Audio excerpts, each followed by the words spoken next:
We on? What's up? This is Natty P. I am here with episode number 436. I don't think it means what you think it means. And I'm here with my co-host, Mike Miller. How are you tonight, Mike? Well, I was doing okay until I had to do a live stream. Yeah, that's This computer's just kicking me. Our regular computer was sick tonight, and so we seem to have technical difficulties when that happens. So actually, we're kidding. One of our co-hosts, Ricky Gantz, is under the weather, so please pray for him.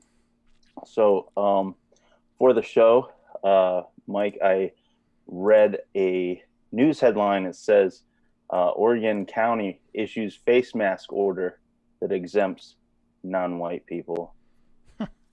Crazy time. Of course. Yeah. They must have better immunities than white people do. I have heard, well, let's not get into that. That's a historical fact and trivia that you can look at on your own. You can Google immune systems and the reason behind choosing who they chose for slavery. Anyway, our topic tonight is related to that.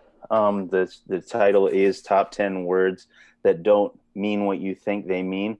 And so we've come up with a list of 10 words that are common in the social justice / critical theory vocabulary. And these words are words that are common to us that sound nice, but they come with a very specific meaning attached to them, and it can be confusing at times. So, go ahead, Mike. Yeah. Now while we'll talk about things, we've already discussed that heretical groups use the same language and have different meanings.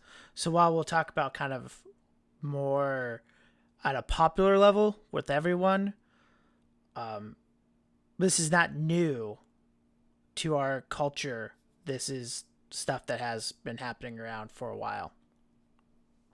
Right, just like you said, I've worked with Mormons before, and even Jehovah's Witnesses. But the cults, when they talk to you about God, they use the same terminology. They use grace. They use faith. They use gospel. Even in God, did I say God twice?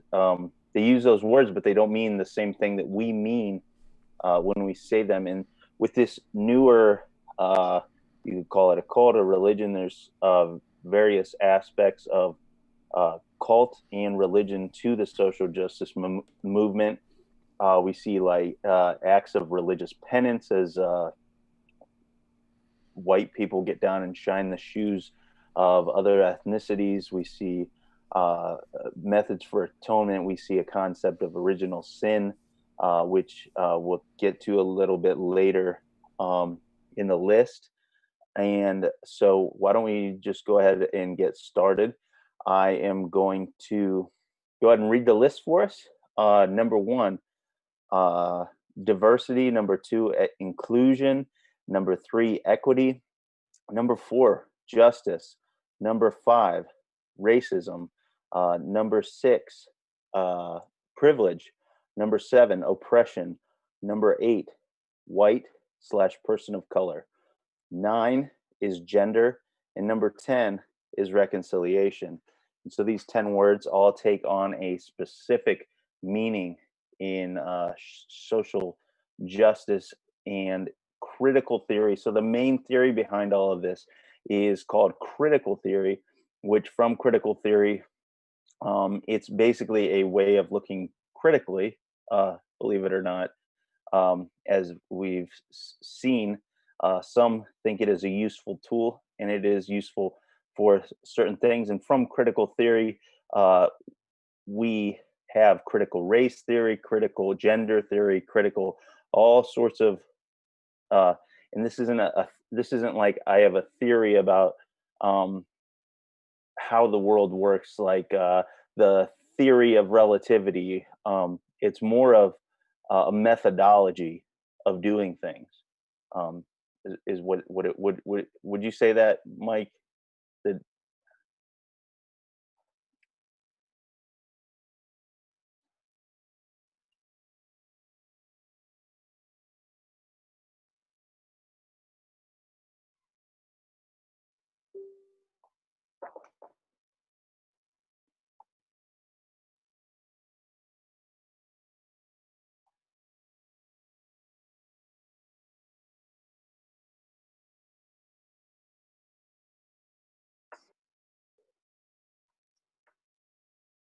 right?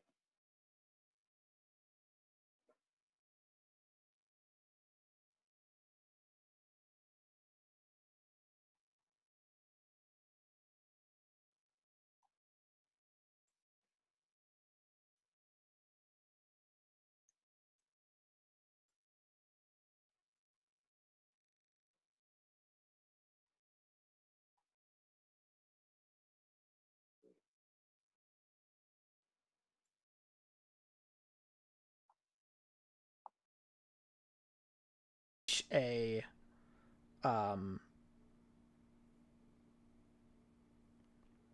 yeah, it's associated and kind of in that same way.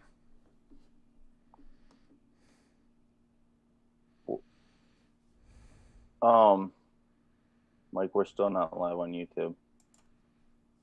We are live on YouTube. I'm not. Did you create a new link? Nope. Okay, because I'm not seeing it on my screen.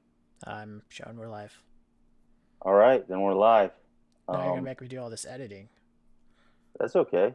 Well, I have to do it anyways. I muted myself. Leave it so in. You got to hear all this good stuff, and they didn't. Oh, okay. Well, okay. We'll edit it. Well, we will edit this later if you missed what Mike said. Basically, to recap it, is I do think it is a theory, but just in philosophy, it also works out in a way in how we act. So it's a theory in that they try to explain the problems in the world, and then based upon that theory is based upon a worldview. Sorry. All right, so let's start with the beginning. Big concept in critical theory is a concept called standpoint epistemology. And basically what this means, this undergirds the whole thing, is that certain people who have similar experiences of the world, actually, Mike, would you just define the word epistemology? Because I know what it means, and I was about to go right into it. So define epistemology for us. I was going to ask you to define it, because you just I threw it out there. No, epistemology is basically the study of truth, or where do we get truth? How do we find truth? Probably as Christians, you may know a theory of epistemology as reformed epistemology. Not that it's reformed in theology, comes from Alan Plantinga. But there is this idea of epistemology is the study of truth. How do we know truth? Where can we find truth? So when you add standpoint epistemology, it's basically, it's my truth based on my perspective. Right. Yeah, so the way I typically define it is how you know what you know. And to summarize what you said, is standpoint epistemology is I know what I know different than you know what you know, based on my lived experience. So my experience of the world has me learn truth in different ways. And so that undergirds all of this, which moving into our first three words, we're going to kind of tackle in rapid succession. These are what expert James Lindsay calls the holy trinity of critical theory and social justice. These are diversity, inclusion, and equity. Sometimes you might hear equality. What do you think diversity means, Mike? I mean, when I think of diversity, and probably maybe leaked in because I've had to go through diversity and inclusion training, not voluntarily, but idea is that you have different people with different backgrounds coming together to do something, to work on a project, to develop new rules, laws, whatever that may be. Right. So typically we would think of diversity as different stuff. And so if I have a room full of 10 people, typically one would think that I have a diversity of 10 different opinions.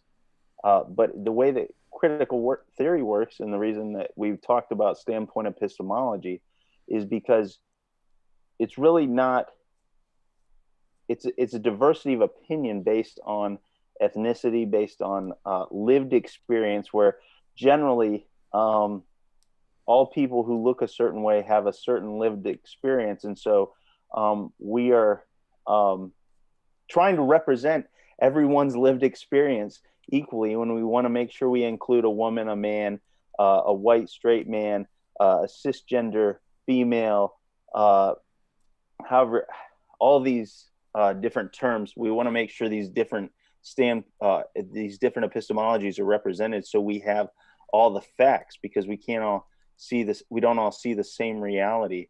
The first time I actually heard the word diversity or trumpeted as this important thing, I was in my undergraduate education at a liberal university. I didn't know the difference between liberal and conservative university back then, or any of this stuff.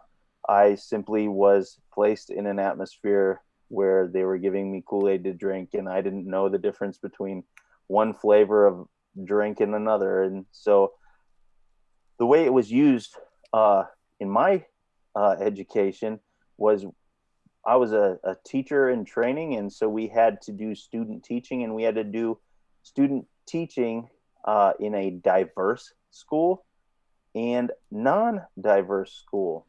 And so just to give you an example, I began to think honestly that this was just the new euphemism for minorities. So like, for example, there is a school, the school where I went is primarily white. It would not have been considered a diverse school. However, in the town where I lived, there is a school called Akron Buchtel, and the student population there is over 99% Black. And so that school, though, according to my college, would be a diverse school. Same makeup, same percentages, yet one's diverse and one's not diverse. So these words don't mean exactly what we think they mean. Mike? Yeah, I mean, I think about where a place I used to work at, Fortune 50 company, so not a small company by any means. And to improve our diversity, there was they started to hire people that didn't know how to work with tools, in a place where you need to know how to work with tools. But because we were primarily Caucasian white males, though we did have some females that worked there and some non-white people who worked there, that wasn't enough to do it. And so they brought people in to help diversify the plant, which I'm not some of them brought in, they learned quickly, that's fine. Like there's a point in which if you think they're able to learn, be able to do it, have the aptitude for it. But then there's others that just weren't cut out for that type of work. It's really strenuous. It's hard. It's demanding. And so you see this push for diversity when I think considering that we should be looking, and because we weren't diverse enough, they brought in a whole bunch of people and they denied people jobs because of it that were already, they were contract, but they wouldn't hire them on because they need to help diversify, even though they knew their stuff, they were there. And so you do have, so that was kind of my experience, at least with diversity. Now, I went to a conservative school. I went to a conservative seminary. And for the most part, I've worked in places either diversity isn't much of an issue, like in the Air Force, because they just accept people as long as you can fill out the proper waivers and whatnot. And they're not trying to meet quotas or, work in other places. That just wasn't always an issue. But that's kind of the first, and this is especially when we start getting into some of these others where I started experiencing more of the critical theory, intersectionality, and really started to see that in my own, now creeping in kind of more in my own life. Right. Okay. Move on to inclusion. I guess we've kind of picked up on inclusion a little bit. So inclusion isn't, basically, whenever I think of including someone, this is our second word, I think of not excluding someone, right? However, it's more in critical theory, it's more like what we just talked about, right, Mike? With inclusion, it's not just not excluding them. It's not, just not discriminating or saying certain people aren't allowed. It's making sure that those people are put there on purpose, right? It's more, yeah. It's going the extra mile. So that we kind of touched in your experience there, just the almost textbook of inclusion. So it's not just what we think about inviting all people, like maybe the disclaimer that was in the fine print with employers hiring is an equal opportunity employer. Now, inclusion means that you not only have to be an equal opportunity employer, but you have to go out and get them. We see this with the, I don't follow sports that much, but I think it's called maybe the Rooney Rule in the NFL. There's a rule in the NFL. It might be called the Rooney Rule. That might be a different rule. But the one I'm talking about is every time they go to interview a coach, even if they know we're going to hire Mike Ditka, he's not been around for years. We're going to hire Mike Ditka and bring him out of retirement. We know this for a fact because the Bears are slumping and we need fans. They still got to hire or interview whether they're going to hire him or not, whether they know already who they want. They have to interview some minority candidate. Now, it'd be one thing if a minority applied and you don't want to exclude them, but now you have to make sure that you go include one, find one, go out to the highways and the hedges and find one of these diverse people to include. Yeah, and we see it a lot with the LGBTQ plus Z community.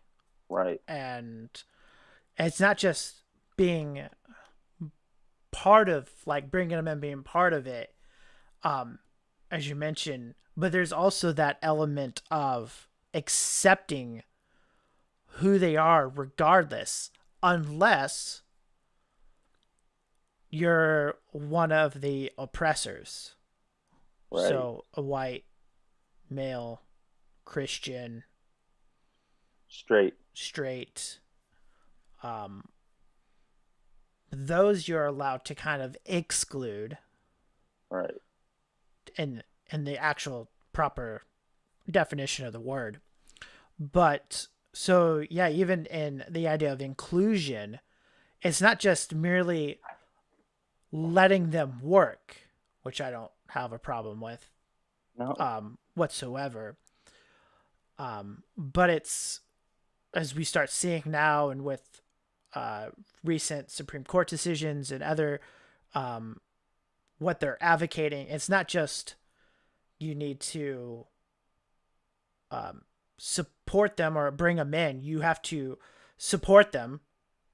You have to virtual single them, and also you have to promote them.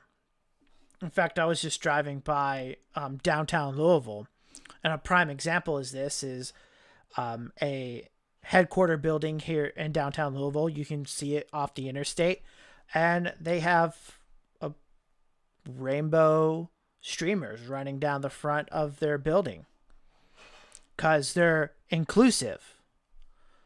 They're, right. And it's not just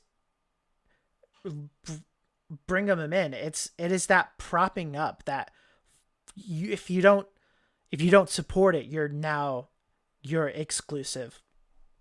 Right. Which I always find the irony, because that would be them excluding someone. So they're not really inclusive.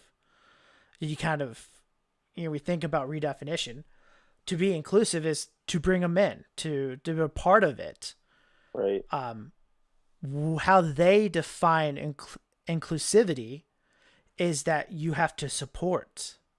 You can't disagree with the zeitgeist, to use a fancy word, the winds of the culture, the movement of the culture. If you disagree, well, now you're excluded. Well, that's not being inclusive. Right. I mean, and so it's always kind of funny and ironic that they push for inclusiveness, but they are the first to exclude people who disagree with them. Right. With that was one of the words, since I was whittling down to 10 words. Tolerance didn't quite make the cut, but that's a word to throw in there right now. Along with inclusion, is the concept of tolerance is defined similarly in exactly how you just stated it. So moving on to our last of James Lindsay's Holy Trinity of critical theory concepts. The last one is equity or equality. And so these things go hand in hand, tailor-made to fit hand in glove. Equality sounds great.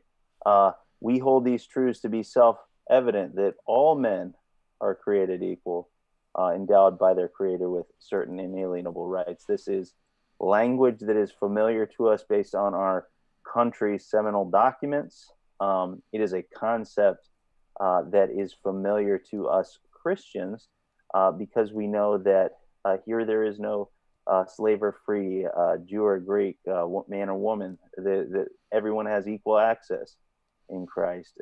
This equality, God made them all in His image, male and female. So this equality is something that sounds very nice, but it's not quite that nice, is it, Mike? No, because you'll have, again, it's the redefinition of it. Right. We can say that everyone is equal at the foot of the cross. Right. That we all bring our sins, and there is only one Savior. No one, in a sense, in God's eyes, not deserve justice or less justice. He sees all people equally condemned for their sins. And so there's that sense. But when, with at least what I've seen here with equality, it's not that everyone's equal. You'll go back to the reference. You see gay rights and they want equality in marriage. Well, they had equality. Everyone had the same rights on marriage. What they wanted is they wanted to have different rights. They wanted something else. Now we can talk about, about whether that's what they're saying is right or wrong. Is that really marriage? Another word we can throw in here probably to discuss is love. But this idea of equality. And it's not that we disagree with equality. As you mentioned, we do think all men are created equal. They're all have the imago Dei, the image of God in them. We are to treat them as humans, as equals. The second greatest commandment is to love your neighbor as yourself. And as Jesus clearly displays that everyone's our neighbor, we should treat even those who hate us with kindness with it. But their sense of equality is skewed, to say it. There's not just we want the same rights as everyone else, but even it's almost like they equate equality with status quo. Like they want to homosexual marriage should be considered as a status equal to heterosexual marriage, and have these in it. And really, to do that, there has to be this actually more of a promotions. Nothing can be, I guess, truly in that sense equal within the status quo. To think about it, but we also, I think, have to understand that, and this comes from a former pastor, that this kind of idea of equality or fairness would be another term they use with this, is that these ideas trying to push equality, fairness, is trying to make fair a world that is by nature unfair. Right. Did I cut you off? Go ahead. Okay. So with that, with all Mike said, all really great stuff. The bringing in of the gay marriage issue, those were my thoughts exactly. Everyone did have the same exact right. And so that's the wrinkle with social justice, equity or equality or fairness, as Mike said, is that it's not parity or all things being level playing field. It's some people started lower, and so now we've got to take them and we've got to push them along towards a finish line. Or I really like the way you said, Mike, take this take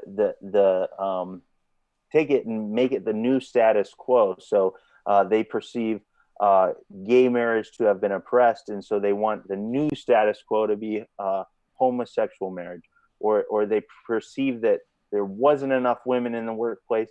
Now we need only in a majority of women in the workplace as the status quo, or there wasn't enough blacks or enough Hispanics or enough of this and enough of that, and so now it's these. This has to be the new status quo.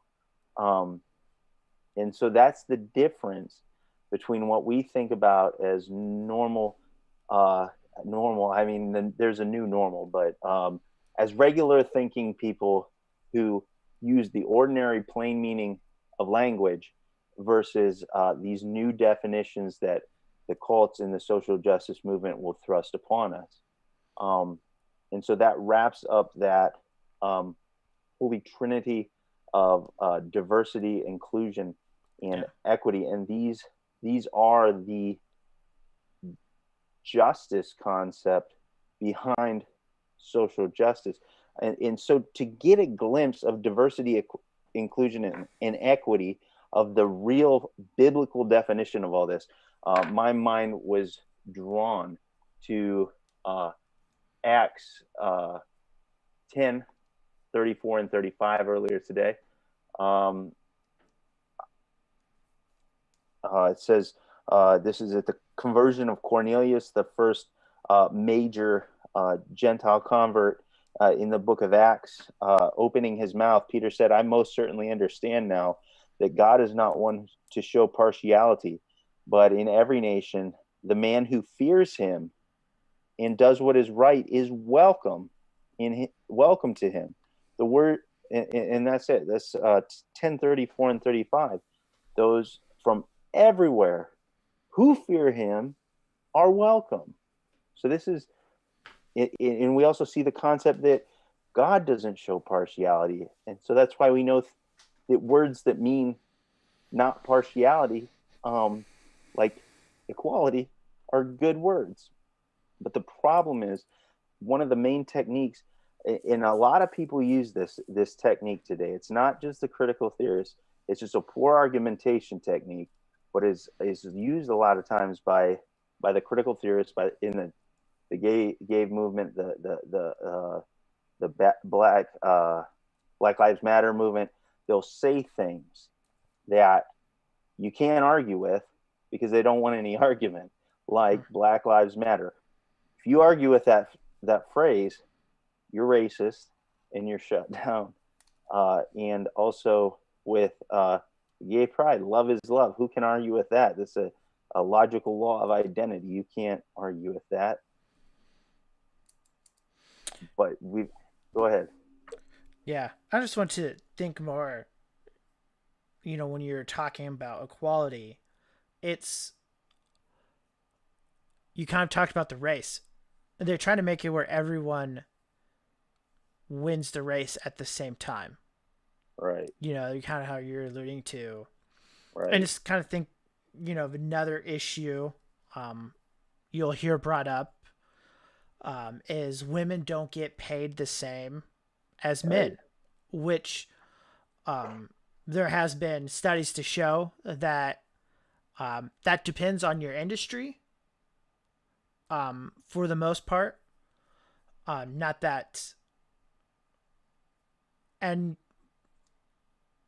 based on the industry, in that men tend to work in industries that pay better than women do, but that when you look at them at the same level, that pay inequality, as they would say, is not there. So there's so you can look at, even just looking at the data, how you want to think of that data can cause, the review at it. But just, I guess another example, it's that women should be paid at the same rate as men are in their jobs, which I don't necessarily disagree with. But there's a lot of things that factor into one's pay, including experience and education and other things, like reports within the company versus a new hire, and in that way. But that women should be fairly compensated for what they do. They shouldn't lose money based on just being a woman, something they can't control. With it. But then that still looks at it. There's actually a feminist I was watching basically saying that she thinks female wage inequality is a myth. The data doesn't really support it. That's yeah. That's astonishing from that standpoint of epistemology. Yeah. And that, and, and some of the things she said is you don't really have a lot of women CEOs. But so because of that, CEOs get paid a lot. And so that would drive kind of this show that inequality. If you just take on an average what men make across all industries versus what women make versus all industries, you're going to see those. That's where you're going to start seeing some of that inequality. But if you look at women CEOs, they make roughly the same amount as their male counterparts, depending on where they're at in experience. And when you start putting some of these factors in. And so, but to kind of the flip side, and maybe to think about it even on a more conservative political aspect, is that, and to be like that they use equality, I think, differently, but that everyone should have the equal opportunity to succeed. Right. They need to have the ability, and that's different. Right. You know, someone in a poor neighborhood may have to work really hard, but they shouldn't be automatically given opportunities to exceed with it. But they should have an equal chance to go to a college, provided they, like others, do the work required to get the proper entrance into a college. I think, and that's different. That's a better view, kind of even what you're saying, of equality. Right. That everyone has a chance to do it. And even when we think about the gospel call, when we do that, we're giving people the ability that, in a sense, God is equally calling all people to repent and to come. Now, we know that he saves those whom he will save, and he'll do it through that way. But just to consider even more the idea of equality, like with it, that how they apply this understanding is vastly different in how it is. As you kind of say it, everyone who starts the race has the equal opportunity to win the race. Right. But that doesn't necessarily mean that everyone should cross the finish line at the same time. Right. Right. It's like, instead of the tortoise working hard and consistently to overcome the hare, at the beginning of the race, somebody grabs the tortoise and carries it within 10 feet of the finish line. Kind of a thinking. It really is. And that's actually bad for the tortoise, if we're going to stick with the same metaphor, because what happened in the original story, that the hare took a break because he thought he had the race well in hand. How do we know that tortoise isn't going to do the same thing? That's an analogy. You can do what you want with that, but that's kind of what we're thinking. It's harmful. It's detrimental. We've seen there's you can do a little research. Many times, certain students will get into certain schools because of certain equity or inclusion measures, and they won't be able to keep up because they weren't ready. And maybe that wasn't the right school for them or the right fit for them. But because of equity and inclusion, they have now been harmed and set back even further because of that. Moving right along, we're at 40 minutes already, and we're only with the first three words. We are moving into number 4, justice, and we're going to go through this really quick. We've kind of delved into, with diversity, inclusion, and equity, we've kind of seen the social justice view of justice itself. Typically, the social justice view will have some sort of leg up, or as all that we've been discussing, and many times you'll hear about reparations.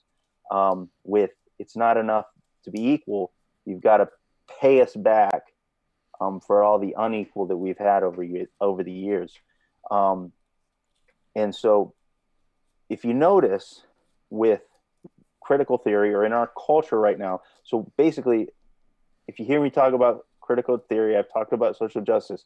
These are the dominant philosophy in our culture right now. So if you don't know what I'm talking about, still by this point, these are the dominant. So what you see out there in the world is what I'm talking about. These are technical terms for it. So if you notice with the critical theory or social justice, it's always got something appended in front of the word justice. We saw this over 100 years ago with when liberalism crept into the church. We saw the social gospel. Same fight 100 years later. Same stuff, different day. And so there's always a little something attached. It's with the Galatians two millennia ago, it was the circumcision gospel. 100 years ago, social gospel. Now, instead of justice, it is social justice, racial justice, gender justice, whatever you want to put in front of that, justice, income justice. Attach your favorite thing, get justice for it. It's how this works. So whenever we think about God's justice, it's very important. There's a very important definition. This is throughout the Bible, but in particular in the Levitical code, in Leviticus 9:19-15, it says, "You shall not do injustice in judgment." So we don't want injustice, neither does God. You shall not do injustice. And what is justice? You shall not be partial to the poor, nor defer to the great, but you are to judge your neighbor fairly. And so what this means is that I can't see someone who's poor and say, "Oh man, this guy's got a really tough time.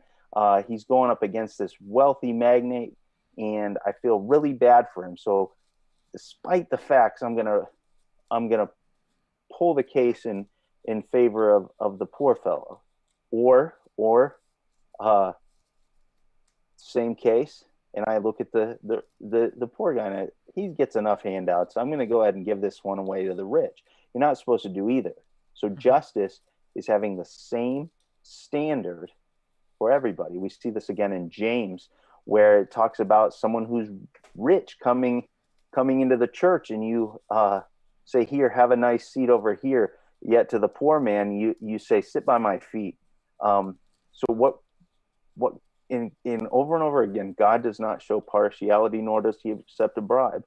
And this is the undergirding principle and characteristic of God's justice, is that there's no partiality. Mike?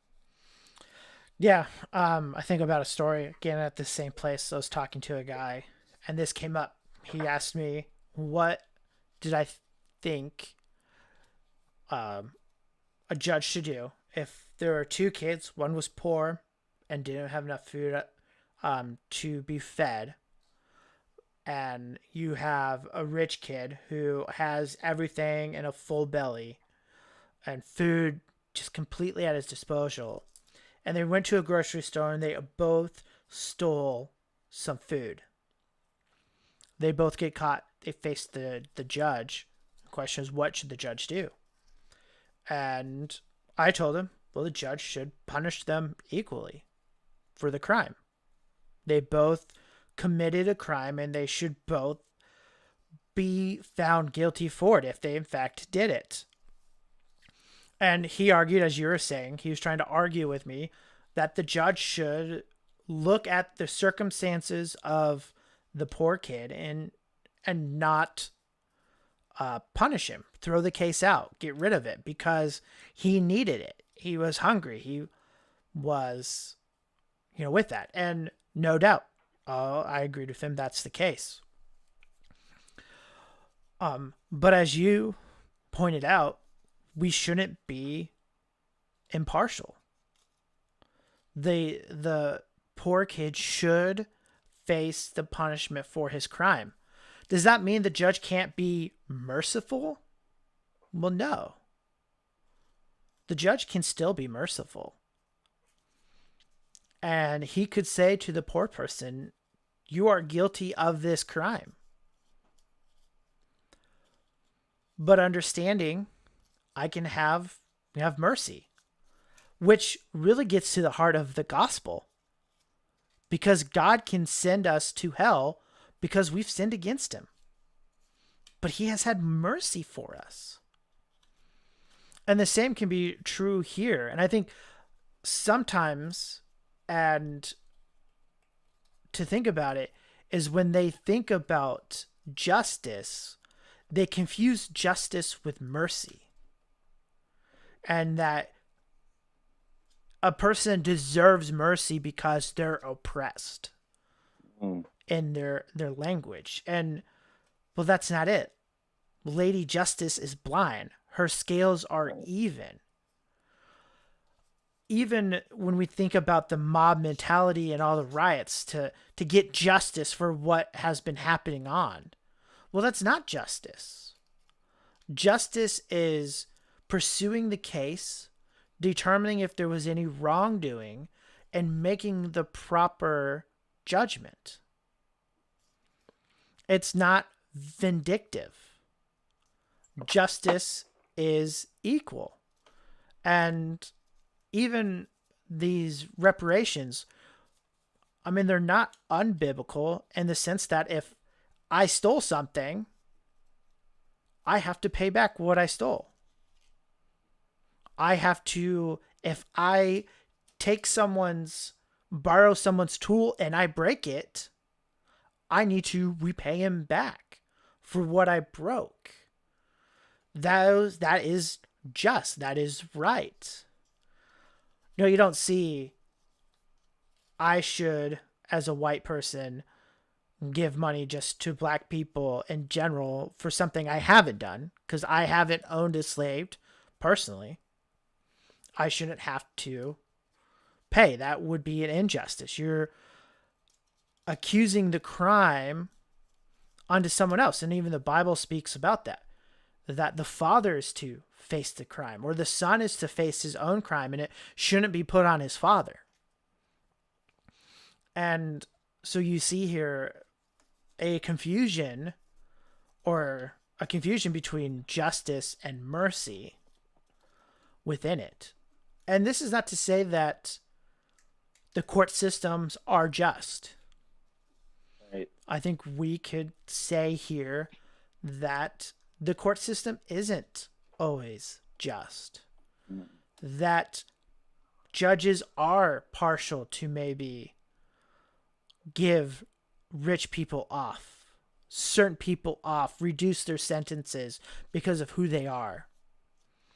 Or the fact that people who tend to be rich are able to pay for better lawyers that can get them off than maybe someone who is poorer and doesn't have the money and maybe have to get stuck with a public defender who has multiple cases and can't always devote time. I'm not saying that our system is perfect, but I think when you look at them, they equate or impose mercy with justice, and that we should see that those are separate. That what the poor kid deserves is one thing, but maybe what he receives is another. And this isn't to say that judges can't make calls of mercy. I mean, there's an entire show about a judge on a bench that shows mercy to people. You can watch it. Providence. I think Providence something. You know, I'm not begrudging the judge saying he's unjust. He's merciful. And clearly the people who go in there know they're wrong and should receive what they've received. And so I think that's when we need to consider we need a solid definition of justice, a justice that is impartial, that seeks to restore order without and be equal, kind of in the actual sense. Right. And so brings us to racism. Typically, when I think of racism, we've kind of covered some of this already. Partiality. I think of partiality, only this time instead of rich and poor, it is based on skin color. So I don't like whites because they're white, and so I give preference to blacks, or I don't like blacks because they're blacks, and so I give preference to Hispanics, or any number of ways that this can be expressed. And so what we see then is that it turns everything into a thing about your racial identity, it seems like, rather than it's if you didn't give me, if I'm a different, if I am part of the non-dominant group and you didn't give me inclusion, equity, justice, then it's because of my skin tone, rather than something else. You know, it must be because of your skin tone and my skin tone, which could be the case. I mean, actual racism exists. I saw some of it the other day, in this idea of partiality, and a thing that a gentleman said in front of me. So we don't want to say that it doesn't exist. However, if I'm not included or given that social equity, or the social justice, then it's somehow racially motivated. And in a lot of this, in the social justice discussion, we'll talk about systematic racism. So they'll look at a case of racism that I saw the other day and use that as proof positive of system-wide racism. And so there has been a time in our country long ago, I say long ago because long in the scope of human lifetime, not quite long in maybe even only my young lifetime. There were laws put in place to discriminate against blacks and other ethnicities. And so these laws were part of the system, and caused a partiality in the system of racism. And so since that time, since the 13th Amendment, that system of forced chattel slavery based on ethnicity has been abrogated. Since the civil rights era, actually, it's debatable. The systematic racism changed a little bit since the civil rights era. It went from exclusion and segregation based on ethnicity to now it's inclusion based on an ethnicity. So if we look in reality, the systematic racism in this country is just flipped. It's partiality in favor instead of partiality against in many circumstances. We mentioned the Rooney Rule.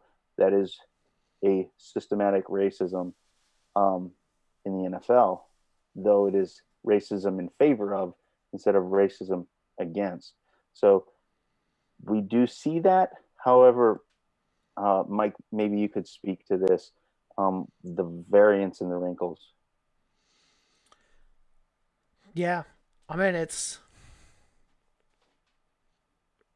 I think what makes it hard when we think about systemic racism is the fact that institutions or systems are made up of people. Right.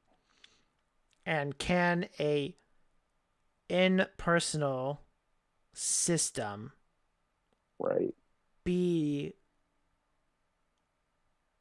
racist, have something against people? Right.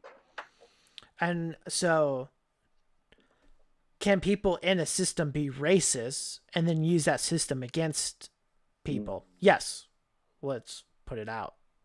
That's indeed what happened. You can see that with Southern slavery. You see that even in modern day slavery within the sex trade industry, and in that way that there is an institution, but people are using it wrongly. Sinful people are using an institution to get and do their sinful ways and to think about it. But does that inherently make an institution racist? And I think that's where we have to have a proper anthropology, and to understand that a system in and of itself cannot be racist. Right. But that people can use it to further their racist means. And in that way, and maybe part of that is because we are prejudging people. Right. We have prejudice against them. Because when you look at the news, I can say here in Louisville, most of the time they're reporting on crimes, seemingly, at least perceptive, it's usually people of dark skin, black people in that. And so does that mean that the court system is inherently racist because of it? And I think even maybe today it's more prejudices than anything. When you think about the World Trade Centers, people looked at Muslims and Middle Easterners differently because of the act of a few people. Now that's, in a sense, we can say that's not being fair to them, because not all people are the same. Not all Muslims are terrorists. And just in the same way that not all black people commit crime. I live in a predominantly black neighborhood in Louisville, and I can tell you that most of my neighbors have not committed a crime that I know of. Like, that's just not who they are. And so to say that an institution is racist, I think wrongly anthropomorphizes a system with it. And this becomes important because when you have Black Lives Matter, you have people who are pushing critical race theory and intersectionality, taking what Marx has said is that you have to topple all these institutions so that the plow person can come to the top, can become one. And this is, you hear it. We have to defund the police. We need to reallocate the funds that normally go to the police department into community activities. We need to change the justice system. We need to do this and do that, and to topple the institutions instead of trying to reform them to make them better. They just destroy them. And I think the big scare was socialism. But the difference between socialism and kind of Marxism is the revolutionary mindset. Fabian's socialism is one of infiltration, slow change. Marxism and the communist regime, it's not slow change. It's war. It's you destroy. And we've seen that. You see that in history. That, I mean, the unable just to count how many people have died under socialist or communist regimes who are totalitarian. And these are what these people want. Kind of going off a tangent, so we'll bring it back in. We have to understand that they're using kind of something that, as Vodi Backman would say, everyone has, just some people have more than others, and using it as a defining aspect to show partiality. And even in the language, racism, when we consider, as we talk about racism, it's a partiality towards one race, so either towards white or to blacks or to the brown, and however you want to do that.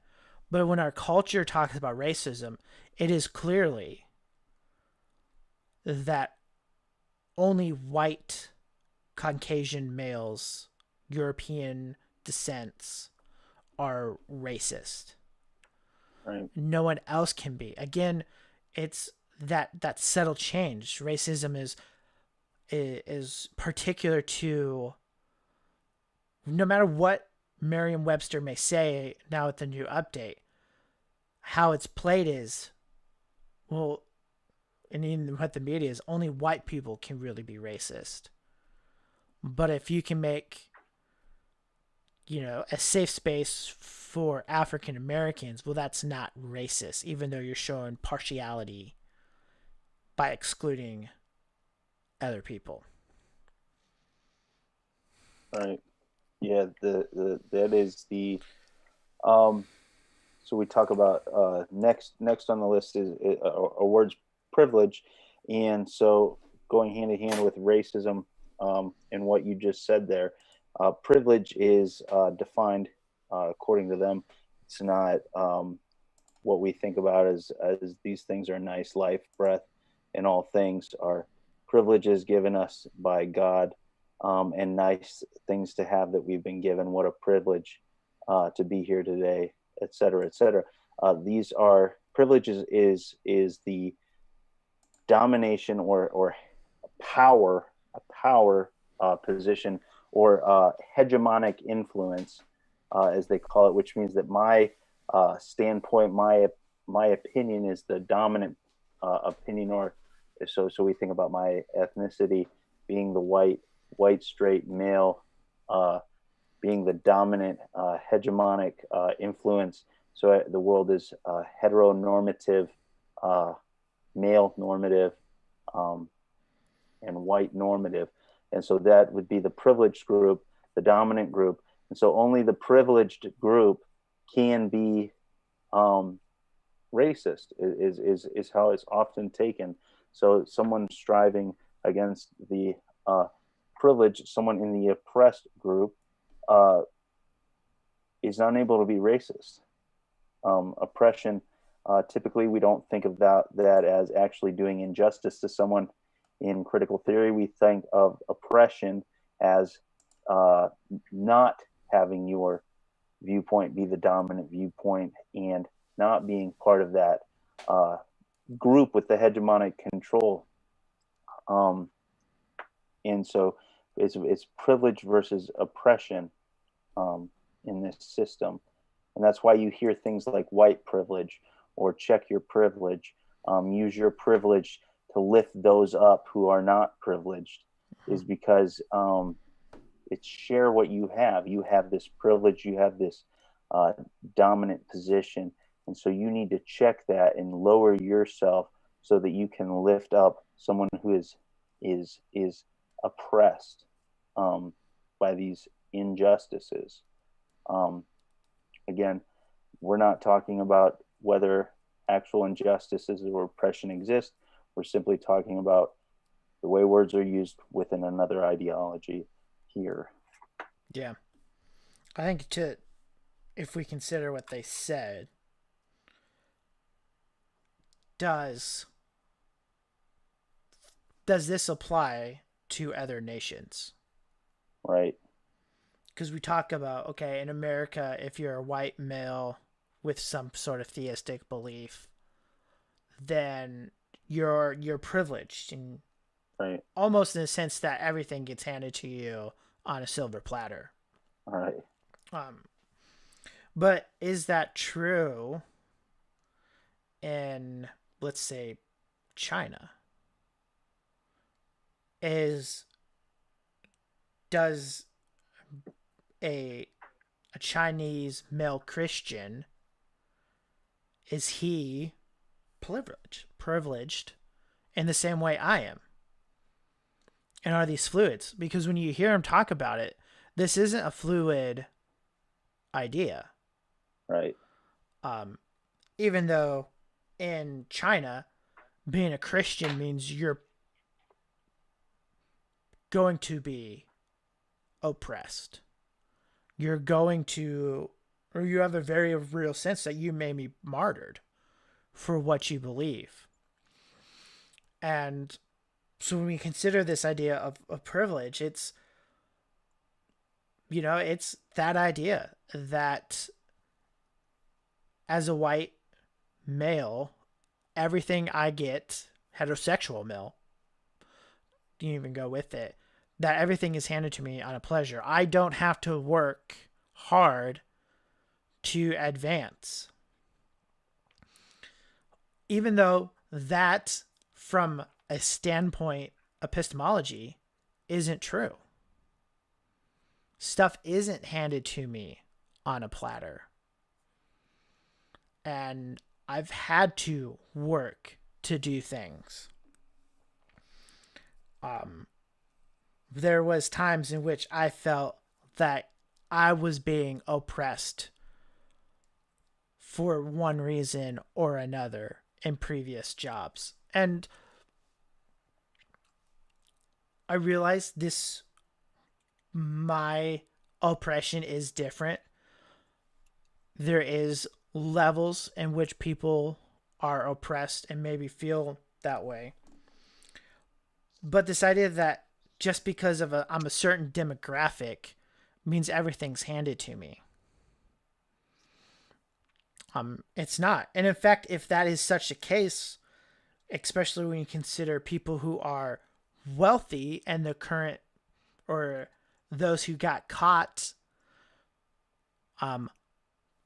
by having people lie in order to get scholarships and paying people on the side so their child can get into a school that they weren't good enough to get into a school. They didn't have the grades to do it. That's not the case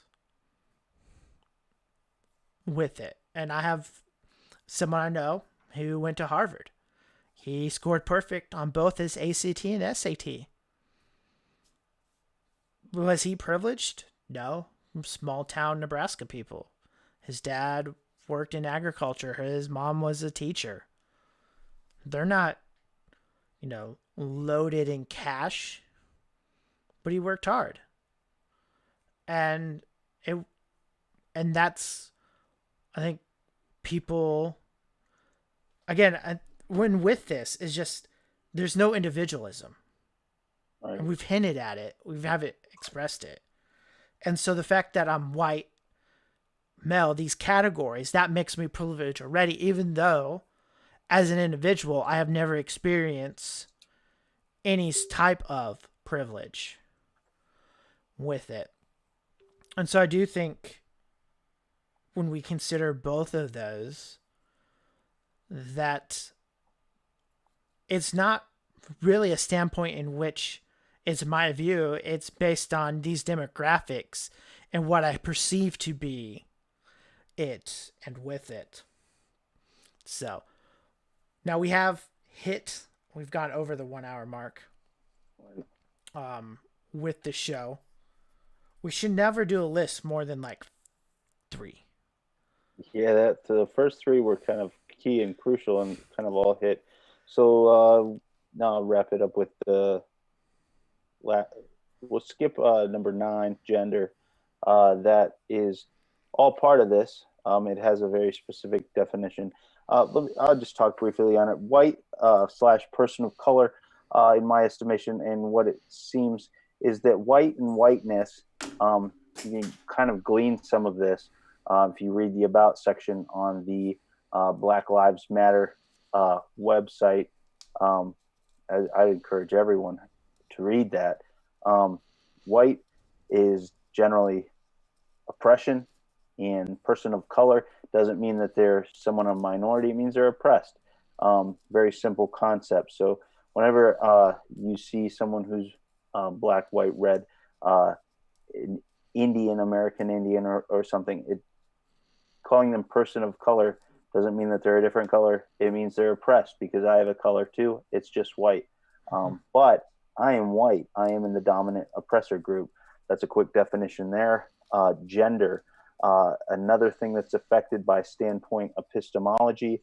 There's gender and grammar, where we have two genders in English, masculine and feminine, generally tied to the sex, male and female. In German, there is masculine, feminine, and neuter. In Spanish, you have things like la mesa, which is the table. Tables have no sex, yet it has a feminine gender. You can also have a cultural gender, which is things like men have long hair or short hair. This day and age, who knows? Men have short hair, women have long hair. You see this in the Bible. It says that women should not wear the things pertaining to a man, or wear, kind of speaking of warriors' clothing, and it is abomination for men to wear women's clothing. So you see this idea of social gender expressly tied to sex in the critical gender theory, critical race theory, critical theory in general.